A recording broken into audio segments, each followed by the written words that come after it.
the channel, my freedom-loving 2A supporting patriots. Up front, I wasn't planning on making this video, but I'm driving home from work and got a long drive, so I figured I'd go ahead and do this while I am driving, kind of an impromptu video. And it's extremely windy out here in western Kansas, so I apologize that audio is not the best on this one. But I was interested if you guys have been following the Kyle Rittenhouse Trial. I'm sure a lot of you have, as I've been following it quite intently. I've been listening to a lot of the trial while I've been at work, and I'm able to listen to it while I'm doing that, so that's been nice, and it's been real interesting to listen to it and hear everything that's going on. If you guys haven't been following it, the prosecution pretty much made the whole case as to Kyle's innocence, in my opinion, when they're doing their questioning and presenting their witnesses, and they basically just completely collaborated with everything we already knew from watching videos early on. And at this point, I don't see how Kyle could possibly be proven guilty of anything. He clearly acted in self-defense, as we all knew from the get-go. Unless you're on the left, of course, everyone on the left still thinks he's guilty. I let myself go down a rabbit hole of watching a CNN video a few minutes ago. I'll put a link for it down below, where they're still acting like he's completely guilty, and that, how could he be proven innocent? It's an absolute joke. And kind of going through the comment section on that and seeing people's comments and stuff, you go down that rabbit hole and you just get kind of pissed off, honestly, listening to other people. And everyone's got, the freedom of speech and the freedom of, their own thoughts and whatnot. But you can tell, like, the majority of these people have not been following the case whatsoever and are only listening to what CNN's telling them. And we all know how accurate and their reporting and all that is.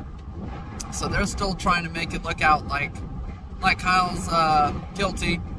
And if you guys didn't get to see any of the clips from today, I'll go ahead and put in right about here, roughly, where Kyle took the stand, and he was doing pretty well, and then he was really trying to hold his composure, and that went on for a minute or so before he completely broke down on the stand. Now, I saw a lot of people on that CNN comment section just roasting him and saying, it was a complete faking, he was acting it all out. So I'll go ahead and play it real quick before I talk about it anymore right here. When you step back from Mr. Ziminski, what's your plan? My plan is to get out of that situation and go back north down Sheridan Road to where the car source lot number 2 was. And did you get back? Were you able to go in a northerly direction? I wasn't. Describe what happens.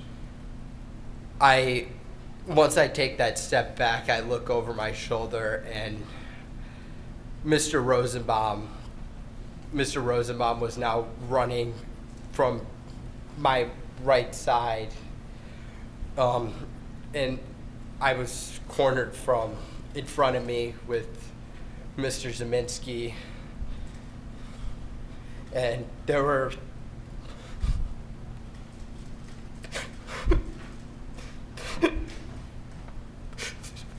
there were 3 people right there. Take a deep breath, Kyle.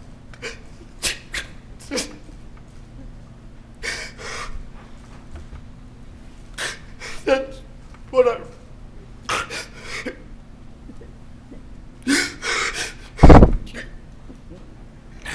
That's where I run. We're going to just take time for our break anyway. You can just relax for a minute, sir. We're going to take a break about 10 minutes, and please don't talk about the case during the break. Read, watch, or listen to any account of the trial. So as you can see, he was trying to keep it together best he could, and just finally broke down. We have to remember that when this took place, he was only 17 years old. Now I believe he's 18 years old. But this, you know, is basically a extremely young man, a kid. Some would still consider him at 17 when this all took place. And what he went through is just traumatizing. I don't care if you're a 17-year-old or, you know, a 50, 60-year-old, it doesn't matter to me. I know personally at that age, had I gone through something like that, if I went something through that like that now at 39, I would be traumatized. It's a heck of events, stream of events that took place that night. And man, when I was listening earlier today, and I wasn't watching, I was listening, and heard him start breaking down. And I'm not a super emotional person when it comes to that kind of stuff. But man, it really tugged at my heartstrings personally, and I could just feel the pain, and just feel the pain in his crying, and when he was trying to still continue testifying when it was taking place.